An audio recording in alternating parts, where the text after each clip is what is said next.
Bismillahirrahmanirrahim. Innal hamdalillah nahmaduhu wa nasta'inu wa nastaghfiruh.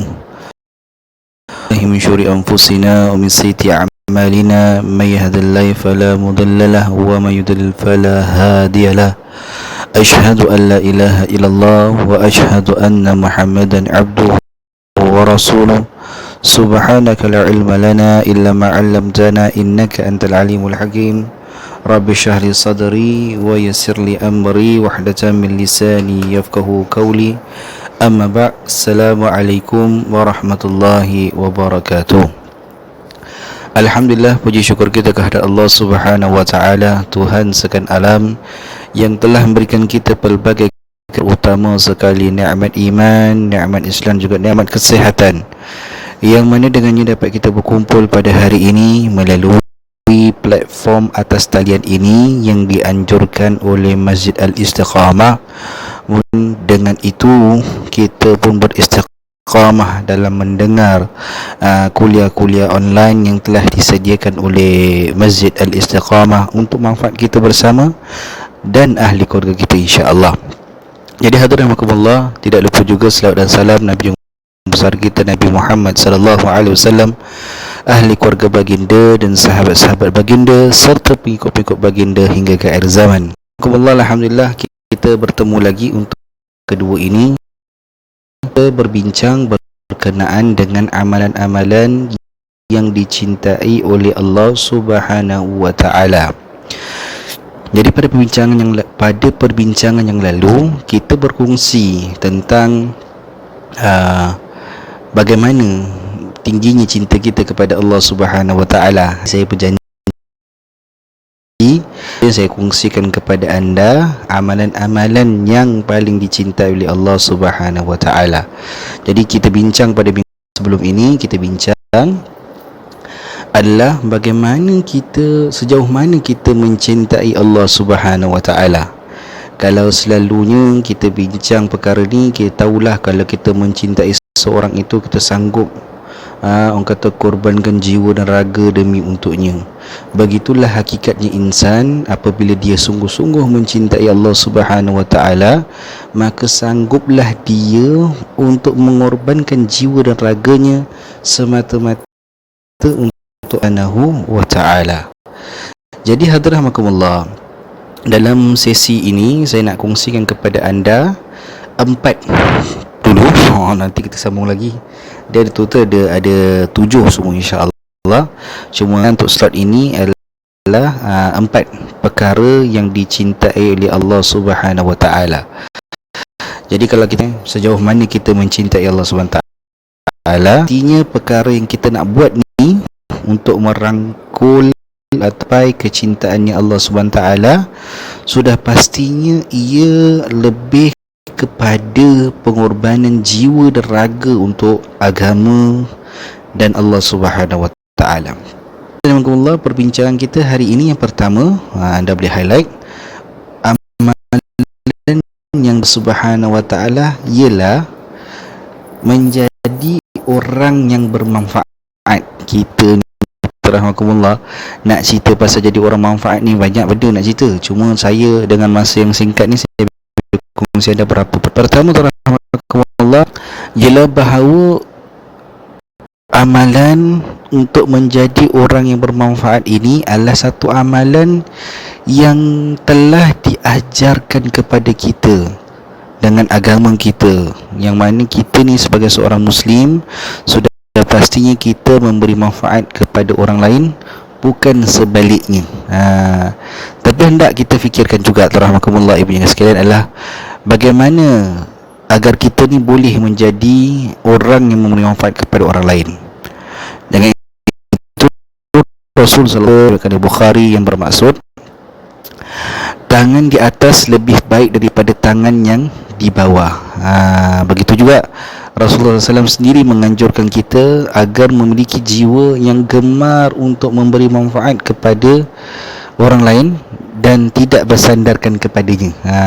Oleh itu sama juga Rasulullah SAW sabda dalam maksudnya, bersemangatlah kalian kepada apa yang bermanfaat bagi kalian. Pertolongan Allah itu, mintalah pertolongan Allah dan janganlah kalian malas. Jadi sebagai seorang mukmin, dia akan sentiasa memikirkan bagaimana hidupnya ini dapat memanfaatkan orang yang orang kata perbincangan kita yang kemarin tu tentang amalan-amalan cinta oleh Allah SWT. Pertama ialah untuk menjadikan diri kita ini orang yang bermanfaat. Jangan jadi orang yang tak bermanfaat, jadi orang yang memanfaatkan orang lain.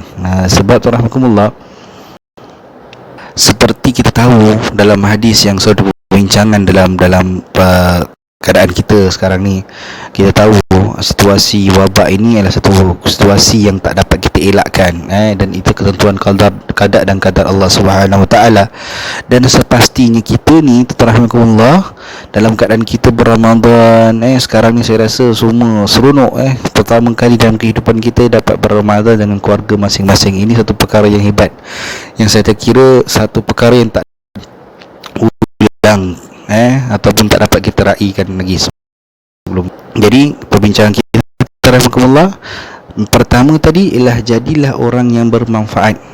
Sebab kata Rasulullah SAW yang bermaksud, apabila kita membantu seorang menaikkan barang ke atas kenderaannya, itu pun dikirakan sedekah. Hadis riwayat Muslim. Gitulah rahmatullah, Islam mengajar kita sebagai umatnya untuk menjadi orang yang bermanfaat kepada orang lain. Jadi kehadiran kita rahmatullah bukan menimbulkan keraguan ataupun ia memberikan kita kelapangan jiwa untuk menjadi orang yang bermanfaat kepada orang lain.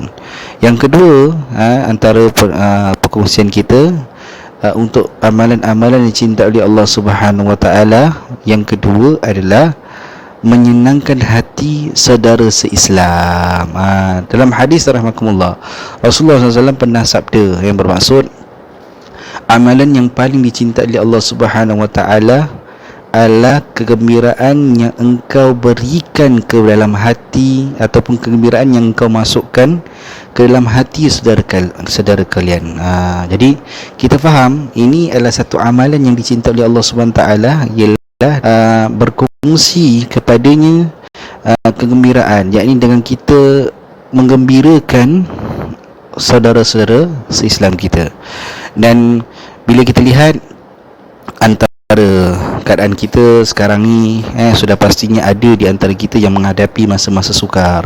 Ada di antara kita mungkin tengah breakdown pun, tengah macam mana ni, stres, tak pernah duduk dengan family satu rumah, lama-lama sekali duduk macam-macam pula tahu. Dulu tak tahu, sekarang jadi tahu. Dulu ingat yelah apa kita tahu pasal kita sibuk kerja kat rumah, kat luar. Bila kita balik, duduk rumah ni ada perkara-perkara yang sebenarnya kita ambil perhatian pun. Jadi dengan kehadiran kita tu tadi, kita menjadikan diri kita ni bermanfaat dalam rumah tangga tu. Pasal sama, kalau ada di kalangan ahli keluarga kita, perlu untuk kita, orang kata, kita gembirakan dia, kita senangkan hati dia. Ini memberi sokongan moral, sokongan sokongan yang padu dan jitu. Sebab dalam keadaan-keadaan ini, saya rasa keluarga kita sendiri pun sangat-sangat memerlukan kita sendiri. Jadi itu berdasarkan hadis yang daripada At-Tirmizi, yang mana Rasulullah SAW bersabda yang bermaksud, barang siapa yang menghilangkan salah satu kesulitan seorang mukmin, maka Allah kelak akan menghilangkan salah satu kesulitannya pada hari kiamat. Jadi kita tahu rahmatullah, dalam keadaan kita ni, kenapa kita kena duduk kat rumah, kenapa kita kena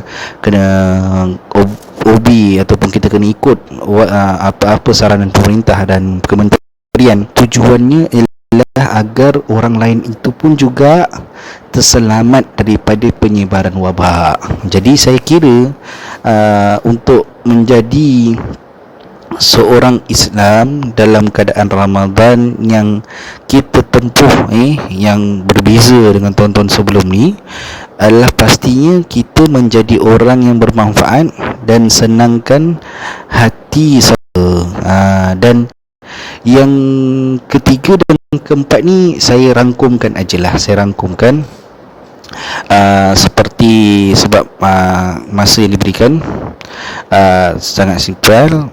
Jadi saya ringkaskan antara yang ketiga dan keempat ialah yang ketiga, memberi makan orang-orang yang kelaparan. Memberi makan orang-orang yang kelaparan. Sebab dalam hadis yang sambungan tadi kita beritahu bahawa mukmin jangan sampai jangan seorang mukmin itu jangan sampai jiran-jiran dia tu kelaparan ataupun saudara seislamnya kelaparan sama. Kerana sebab kadang-kadang sikap kita yang macam indah tak indah ni yang membuatkan kita ini tidak memikirkan keperluan saudara seislam kita. Sebab itu faham lagi-lagi Ramadan Ramadan selain Ramadan ini berpuasa pada siang Ramadan tadi, kita berpuasa siang hari, kemudian kita bertarawih, Masya Allah, kita mohon keampunan kepada Allah, kita mohon kerahmatan daripada Allah. Ini satu perkara Ramadan ni, puasa Ramadan ni, selain daripada dia mengajar kita untuk la'allakum tattaqun, dia juga ada satu values yang cuba Allah terapkan dalam diri setiap insan. Yang ini saya nak kongsikan kepada anda sikit, ambil masa sikit. Yang mana Ramadan selain daripada kita menahan lapar dan dahaga, kita faham Ramadan juga mengajar kita bagaimana untuk mengawal nafsu kita daripada nafsu yang mengawal diri kita. Yang ini dengan kita bersandar kepada Allah Subhanahu Wa Taala, banyak beristighfar, banyak mohon keampunan, banyak minta petunjuk.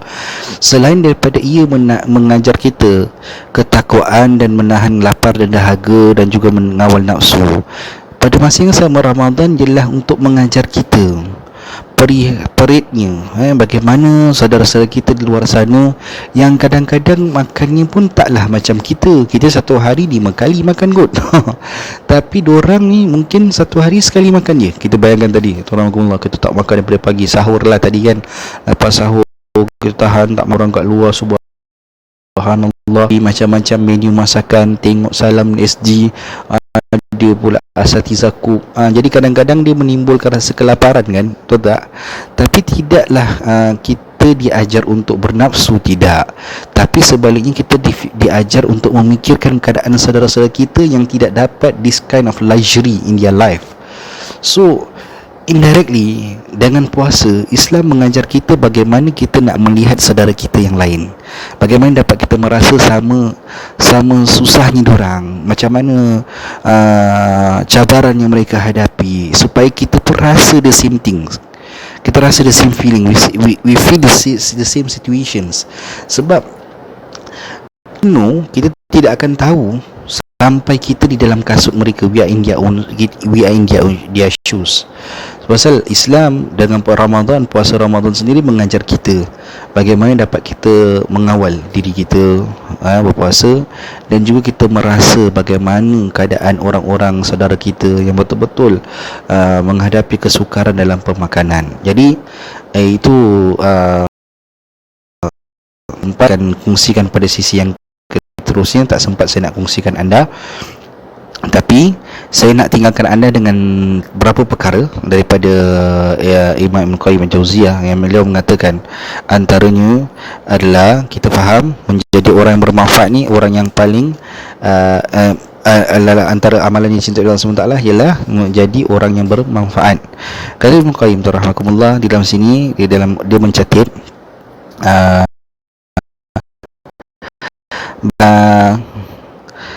yang tidak bermanfaat, antaranya dia mengatakan hati yang kosong daripada kecintaan kepada Allah, kerinduan terhadapnya, kenyamanan ketika berada dekat dengannya. Itulah antara perkara yang tidak bermanfaat. Jadi untuk menjadi orang yang bermanfaat, kita rahmatullah, pertama sekali hati kita kosong daripada rahmat Allah Subhanahu wa taala. Dan begitu juga rahmatullah, tadi kita bincang tentang apa, senangkan hati saudaramu, berikan makanan kepada orang yang kelaparan dan sebagainya.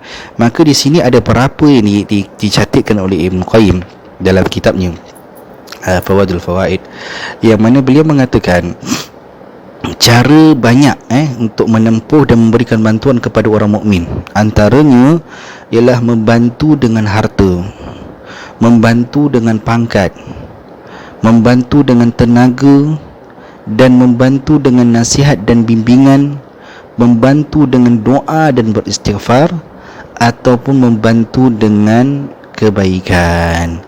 Jadi bantuan-bantuan ini dia sesuai dengan kadar keimanan seseorang itu. Jadi kalau kita tadi cerita pasal kita nak tahu bagaimana, sejauh mana cinta kita kepada Allah, dan we really want to go to certain extent, maka sudah pastinya apa yang kita buat ni, rahmatullah, ialah untuk menggarap keredaan Allah Subhanahu wa ta'ala. Mudah-mudahan Allah SWT berkati kita, rahmati kita. Dan rahmatullah, seperti yang diingatkan pada sesi sebelum ini, tadi kita kata senangkan hati saudaramu, jadilah orang bermanfaat. Nak jadikan diri kita orang bermanfaat ni, tuan, antaranya bantulah Masjid Al-Istiqamah dalam mana usaha Masjid Al-Istiqamah untuk mencari dana, dan untuk masjidnya, yang mana dengan saat-saat gentar ini masjid-masjid seluruh Singapura, terutamanya Masjid Istiqamah, terjejas sangat-sangat. Jadi kami pohon bantuan anda, sokongan anda, para dermawan, para budiman, untuk bersedekah, untuk menginfak seikhlas-ikhlasnya ke dana pembangunan Masjid Al-Istiqamah. Kat bawah ni rahmatullah, anda boleh lihat ada cara-cara nak menginfak kepada Masjid Al-Istiqamah, sama ada melalui PayNow, QR code ataupun bank transfer. Ringankan jari anda, bantulah anda. Lagi-lagi bulan Ramadan ni kan, rahmatullah, bulan Ramadan bulan-bulan barakah, bulan-bulan kebaikan, bulan-bulan buat baik. Jadi buatlah baik dengan banyak bersedekah. Mudah-mudahan Allah bantu kita, Allah rahmati kita, stay united, dan kita dapat tempuh hari-hari sukar ini dengan kebersamaan, insya-Allah. Sekian, wassalamualaikum warahmatullahi wabarakatuh.